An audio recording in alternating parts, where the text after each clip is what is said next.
Okay, let's unpack this. Today we're taking a deep dive into, well, a real classic mystery.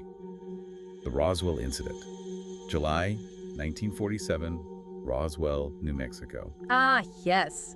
Roswell, it's pretty much ground zero for modern UFO lore, isn't it? Totally. We've looked at the sources covering, the discovery of some really strange debris and how the official story just kept changing right at the start. Exactly. And our mission here really is to sift through those key accounts, the explanations given in the material we have, and try to figure out why. Why did this particular event become such a global fascination? Right. So based on what we've seen, it kicks off July 47.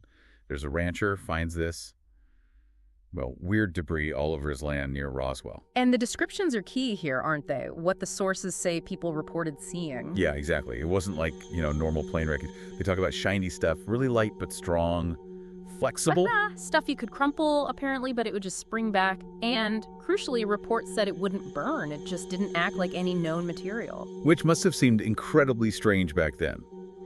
And that leads to the first official word, the Army Air Force Base there. Right. The Roswell Army Airfield. They put out a press release, and this is the kicker. They said they'd recovered a flying disc. I mean, imagine hearing that in 1947, national news. Huge deal. A flying disc. Yeah. That's the moment, according to so many accounts, where everything changes. Because almost immediately. The very next day, they completely walk it back. Totally reversed. New statement comes out. No flying disc here, folks. Move along. It was just a weather balloon. Just a weather balloon. Yeah. And that whiplash, that sudden change. Well, that's where the whole cover-up narrative really takes root, isn't it? It's all through the materials we looked at. Absolutely. You start seeing reports, some from the time, others surfacing later from people saying they were involved. Military folks. And what were they describing? Intense military activity, roadblocks suddenly appearing, the area just swarming with personnel, talk of specific trucks being used to haul something away. And not just debris, right? Some accounts mention more. Yes, that's a huge part of it. Persistent claims, especially from some former military personnel, about recovering bodies, described as, distinctly non-human, alien-looking. Wow, so the thread running through all those accounts is, whatever crashed, it wasn't ours, and the government clamped down hard to hide it. That's the core of the cover-up theory presented in these sources, a direct contradiction to the simple weather balloon story. Okay, so you get that side. Dramatic witness accounts, insider claims, but the material also presents a more, let's say, grounded explanation. Right, the scientific or perhaps military secret explanation. Yeah. That leads us to Project Mogul. Project Mogul. What was that, according to the sources? It was a genuine, top-secret U.S. Army Air Forces project back then. High-altitude balloons, basically. Huge trains of them. And their purpose? Designed to carry listening equipment way up high. The idea was to float over potentially sensitive areas like towards the Soviet Union and listen for the sound waves from nuclear bomb tests. Very Cold War stuff. Okay, so the theory is the Roswell debris wasn't alien. It was just bits of a crashed Mogul balloon. Maybe one that went off course. That's the prominent alternative explanation. It accounts for some kind of secret military project and unusual-looking debris. But does it fully line up? When you put the Mogul explanation next to those initial witness descriptions? Well, that's where the debate continues in these sources.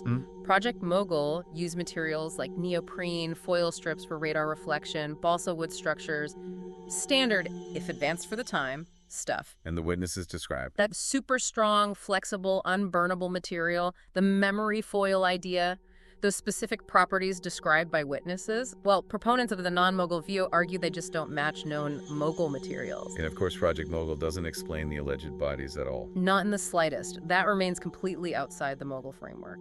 So it really boils down to this core tension we see in the sources. Was it Mogul, a secret project misunderstood or deliberately misidentified? Was it something else? Something not human covered up with the balloon story?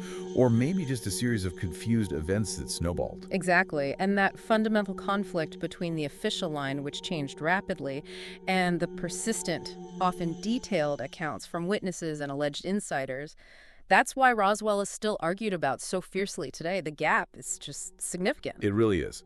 Based on everything we sifted through, it's clear why this hasn't just faded away.